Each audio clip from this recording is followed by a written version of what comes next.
You ask Tiger to calculate. This deals with linear inequalities with one unknown. The final result is n smaller than 9 over 2 smaller than 41 over 2. Let's solve it step by step.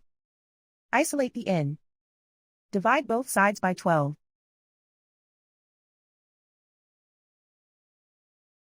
Simplify the fraction.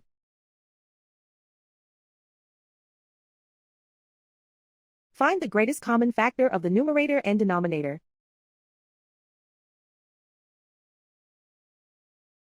Factor out and cancel the greatest common factor.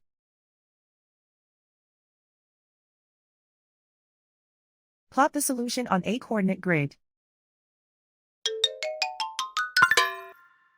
And so the final result is n smaller than 9 over 2 smaller than 41 over 2.